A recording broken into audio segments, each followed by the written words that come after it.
যেটা আলোচনা করব সেটা হলো date of birth. Date of birth অনুযায়ী প্রত্যেকের আলাদা আলাদা বীজ মন্ত্র রয়েছে।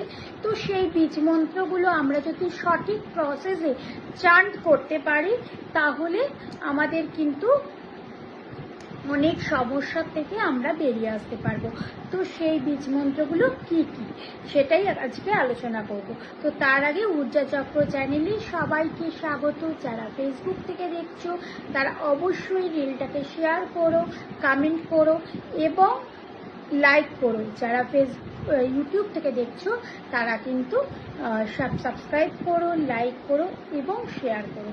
তো যাদের ডেট অফ বার্থ 1 তাদের আগেই বলছি প্রত্যেকটা সেন্টেন্স কিন্তু আমি লিখে দেব এবং প্রত্যেকটা সেন্টেন্স কিন্তু ঠিক ভাবে উচ্চারণ করবে। তো কি, যাদের ডেট অফ বার্থ 1 তাদের বীজমন্ত্র হচ্ছে হর্ন, HORM, হর্ন।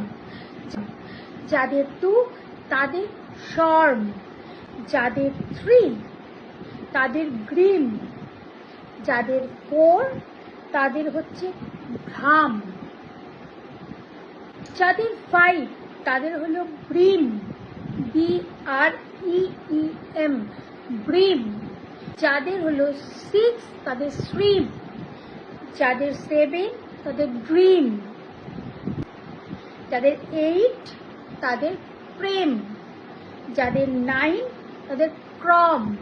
তো এই বীজমন্ত্রগুলো যার যেটা বীজমন্ত্র হবে সেইটা তোমরা একটা কাচের গ্লাসটা নতুন হওয়া চাই, আগে যেন ইউজ না হয়, সেই কাচের গ্লাসের হাফ গ্লাস জল নেবে। যতটা জল তুমি ইনট্যাক্ট করতে পারবে নিজের ভেতরে, যতটা জল তুমি খেতে পারবে ততটাই জল নেবে এবং কোনো দিকে তাকাবে না, কোনো কথা চিন্তা করবে না।